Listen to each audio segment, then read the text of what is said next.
Paano nga ba lutuin ang aming paboritong snack dito sa Siargao na tinatawag naming Imer? Welcome, welcome again mga day, no? So ngayon nakikita nyo naman ako, andito ako ngayon sa Ilayum, sa Kagalibrihan day. O, kamuting kahoy pala ito siya day.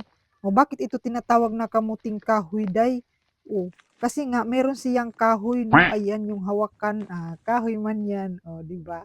So dalawang puno itong binunot ko day. O, hiningi ko man ito day kay si mama man ito ang may-ari. Sabi ko, magbunlot ako day ng isang puno.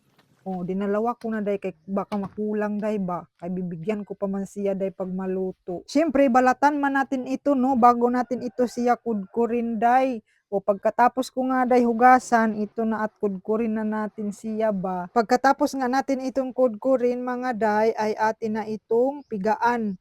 O ayan, pagkatapos ay atin na itong dugmukin.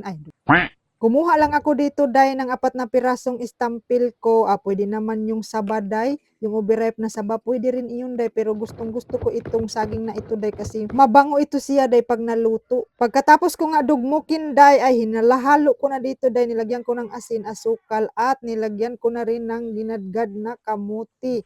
Ayan, yung gata natin at atin lang itong halu-haluin at pagkaganyan na ang kanyang texture ay atin na itong hulmahin. Hulmahin ba day? Basta ganyan day siya. O, damihan ko lang ito day dito sa paggawa sa dahon day kay para mamaya isahan na lang yung ating paglagay ba sa aking maitim na kawali. Ayan na nga mga day at atin na itong iprito. Siyempre, iprito man talaga ito day, no? At pag nag-brown na day at sa tingin mong luto na day, ay haunin mo na, wag ka nang magpalangan-langan day. Pwede mo rin itong subukang lutuin day. Ay naku, hindi ka magsisisi dito dahil napakasarap siya day.